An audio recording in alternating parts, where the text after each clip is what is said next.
Hi, I'm Mitch Gallagher. Welcome to the Sweetwater Minute. We are at GearFest 2016. It is actually day 2 of GearFest 2016, and our special guest is Brian Vibberts. Great to have you here. Good to be here. Thanks for taking the time to come in and chat with us. Absolutely. A little bit. This is your second GearFest. Yes, that's right. Yeah, and you're here on behalf of Antelope Audio. Yeah. Right. A lot of great products that they have coming out, and happy to be talking about. I'm going to be talking about other things, not just about their gear, but like recording techniques, live recording, live mixing. So actually I'm going to be speaking about a lot of different manufacturers, but yeah. Yeah, you have a workshop later this afternoon, correct? Yeah, that's right. That's right. I look forward to that. It's going to be a lot of fun. So you actually started out as a drummer.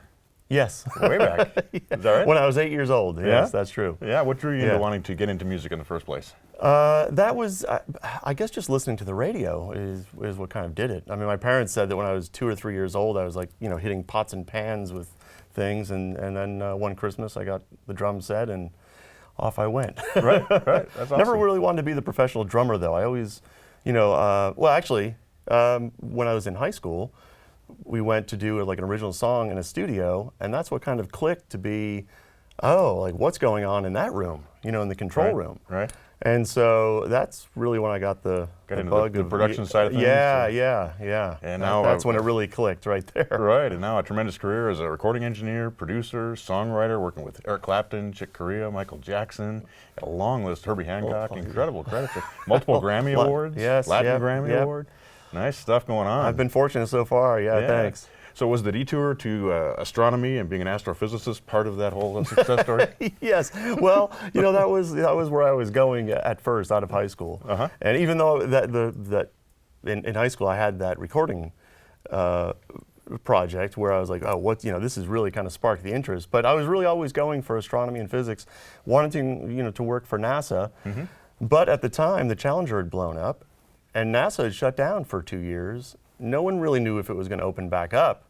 So I was like, going to get a doctorate degree and work for a place that's not even open. For a non-existent career. Let me rethink this a bit, So you went to Berkeley? Yeah, went to Berkeley College of Music, transferred there, got a degree. Yeah. And then made your way to New York City? That's right. Was in New York for 9 years. Yeah, at Right Track and at Hit Factory, and, right? And Sony Music Studios. Right. What kind of things were you doing there? Wow, I was really fortunate to start in the larger studios. So, Right Track, when I first got there, I think the Rolling Stones and Yes had just finished. I was just like, wow, this is like the place to be, Yeah. So one of the very first things I assisted on actually was Mariah Carey MTV Unplugged album.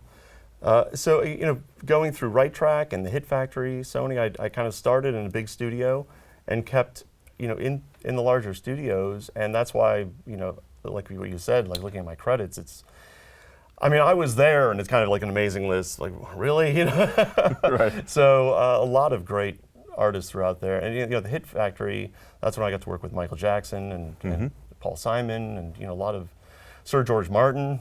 Right. Yeah. Some amazing projects at the Hit Factory. So working in that environment, I would expect that you were working with other producers and engineers and things. Yes. Is that where you got a lot of the training that, I know you went to school and you studied all of that, but that real world kind of hands-on kind of stuff going on there? Yeah, absolutely. I've been very lucky to have worked with people like Bruce Swedien. He's like the one that I kind of got the most from on my recording and mixing techniques. Right. And I spent over a year with Bruce in the same room. Right. So an incredible engineer. So people like him and Al Schmidt, of course, Mick Gazowski. So I learned from all those guys and then brought my own thing to it. And my style is kind of a mix of all those people, really. Right. Yeah. So you mentioned spending a year with Bruce Swedien. That was working on Michael Jackson's History, correct? That's right, History. Right. Tell us a little bit about that. I laugh because that was like every day of 1994. I think we had 7 days off, is what I remember. Wow. And with Michael, not every single day, but most days. Sometimes he would be, off traveling or whatever. And we had multiple rooms going on, recording, mixing. We had about 50 songs that I've kind of counted over the years that we worked on. Only 15 were released on History. Disc 1, of course, was like a greatest hits remastered. Disc 2 was all new material. Right. So there's like 35 still in the vault, wow. but not all of them are complete. Not all have vocals. Some are complete, some don't have vocals in various forms, but what an amazing project to be involved with. Right. Yeah, Right. I mean, Michael was just a pure genius, you know, musical genius. He had it all in his head, and he could sing the parts to us, and the performers, the musicians coming in. Yeah. Yeah, very exciting. Yeah, amazing to see. Yeah. So what do you feel you really took away from that experience? Was it watching Bruce and he's the best, right? With miking I techniques agree. and mixing. Yeah. I mean, Bruce is just incredible. He's been here. He's a great friend of ours here at Sweetwater, and he just does such wonderful things. But of course, there's also the producer side of that and the conceptual aspect of it. Did all of that kind of come together for you there? Yeah, yeah. A lot of it came from those sessions.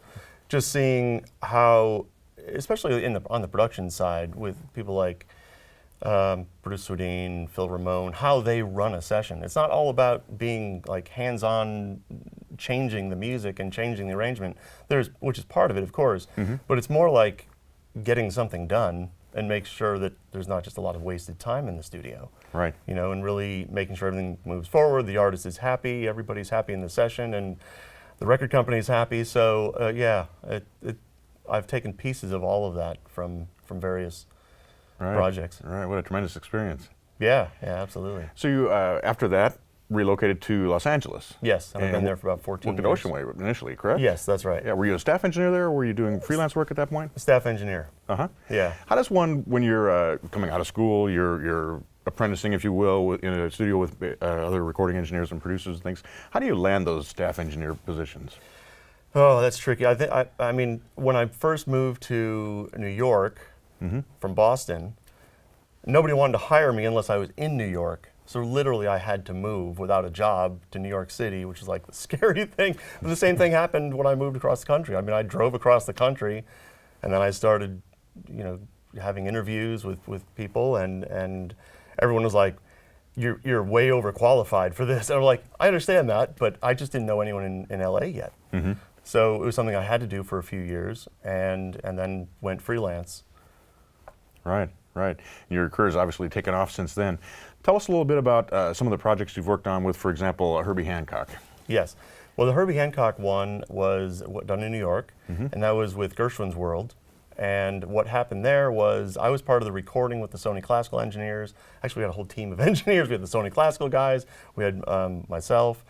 And the whole thing was recorded at Sony. And then when it came to mixing, Bruce Swedien actually started mixing it. And I was assisting Bruce because he wanted me there because I knew everything about the recording. And then Bruce had to leave. We went kind of over the time that was kind of allowed for what he had in his schedule. And the producer was like, well, what do we do now? And Bruce was like, have Brian mix it. You have him mix the rest. You know, it's like, okay. So that went on to win 4 of the 5 Grammys that it was nominated for. It's amazing. So yeah, I mean, thrilled. Yeah, absolutely. Yeah. A lot of late nights on that one too. I bet, It's a current theme in the recording studio. Absolutely worth it. Right, right. You've also had a number of projects with Chick Corea. And in fact, you're working on some things. This year's his 75th birthday, and he's got a lot of major stuff going on. Yes, that's right. We've already been working on things, some new vinyl re-releases nice. of things that were only released in Japan, and now they're being released in the United States. And then things that have never seen the light of day that have been in the vault for a while. So yeah, a lot of great things coming up. Yeah. I love working with Chick. He's such a talented musician and knows what he wants, and yeah. So with someone like that, do you is there a lot of pressure to try to get the sounds they used before, to come up with new sounds? You know, as you're miking things, as you're mixing, as you're doing the production on those, how do you approach that? You know, I really try to get the best emotion and mood out of, and that is any song that I'm mixing, really, whether it has words or not. You know, I'm trying to really get the impact of the music and that to the listener. So as a mixer, that is my primary job. And it's really all about the song and the performance of the song. How it gets to be, you know, in terms of the techniques used with mixing, I think that as long as it's not taking away from the song, then it's going in the right direction. Right. So, you know, I'm using some different techniques to really, in jazz, I'm trying to keep it be, at first I was trying to keep it as natural sounding as I could, but then I eventually realized that's really not what Chick wants. He wants to hear the instruments, the drums, a little bit bigger than life, you know. Sure. Like, well, most people want that, Right. But in the past, jazz has not been, you know, that way of thinking. So so now you really get to hear like the brushes and all that. It's kind of up front, and then, you know, and I love that too, of course. Sure. But everyone in the band is like an equal member, even when they're not soloing. Everything has to be heard all the time, and that's the approach that I'm taking with him. Right. Right. And it works. So when you build a mix with an artist like that, do you start with him on piano or keyboards and then build the drums and the bass around it? Do you build from the drums up? Or how do you Yeah, that's a approach good question. I usually start with the drums. Being a drummer, I usually start with that, unless the drums are kind of sporadic, and then I go with more like the piano. But I'm usually starting with the rhythm section, you know, with the drums and bass, and add it like that. Okay. Yeah, even if there's a vocal, I usually get it to be, you know, a great instrumental track, and then, I mean, I've heard the vocal over and over. I have the lyric sheet. I know everything of what's going on, but then I put in the vocal at the end. I see. So yeah, I usually start with drums though. And build up Yeah. from there. Yeah, of course. Yeah, very cool. Now you're also a songwriter. Yes, I'm part of a songwriting team called The Element, and we actually were our first, not even our first major song that came out. It's the first song ever that's come out from The Element. Is the opening track for Ziggy Marley. Oh, nice. So called "Start It Up," and, you know, we're super thrilled with that, and love his version of it, and yeah, That's awesome. more things to come. Yeah. We have like over 60 songs right now. Wow. We actually have a few more placements with artists in Europe. So that's yet to be announced, but coming soon. A burgeoning new aspect to your That's career right. there. That's right. That's awesome. Yeah. So tell us about your relationship with Antelope Audio. How did you discover that hardware? When I first bought, you know, when I've been in these big studios, I didn't need to buy a lot of gear. I mean, it's all in the room. Like, I didn't need to buy a lot of compressors and EQs. I would just go to the studios that had those. So, I mean, I didn't need to bring in my own. But when it came to the clocking, the digital clocking, I was looking around, and that's when I found the OCX from Antelope Audio. That was back in 2004, middle 2004. That was actually the very first piece of gear I bought. Really? A digital clock, besides a few microphones. Sure. I mean, but in terms of like rack gear. And my other engineer friends kind of made fun of me. They're like, "What? Like, you didn't buy a compressor, you bought a digital clock?" I was like, and of course I would go to the major, you know, I'd go back to Ocean Way, and I'd bring my own clock. And the techs would scratch their heads like, "Really? Our clock is not good enough for you?" I was like, "Well, you know, I've done the tests. Yes, you know, the clocks that they have there are great, but I like this one better." And that's where the Antelope Audio, you know, journey began, and now I'm, you know, more involved with testing things out with them and some of the real-time effects that are coming in.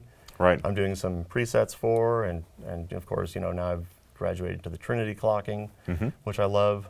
That with the 10M. Right. And you mentioned, we were talking earlier, you mentioned you're now using the Orion 32 interfaces? Yes. Yeah, I have two of those. I use those for all the conversion. Yeah. Right, right. They have the Goliath coming out. And we're Can't really wait for excited that. about that. Yes, Yeah, yes. Kind of like does everything, right? That's the That's right. aptly named, Yes. piece. Right, very cool. Brian, thanks so much for coming in, Yeah, sharing it's a some time pleasure. with us here, and Absolutely. congratulations on your tremendous career and more ongoing success to you. Thanks, Mitch. Absolutely. I'm Mitch Gallagher. Thanks for joining me for the Sweetwater Minute.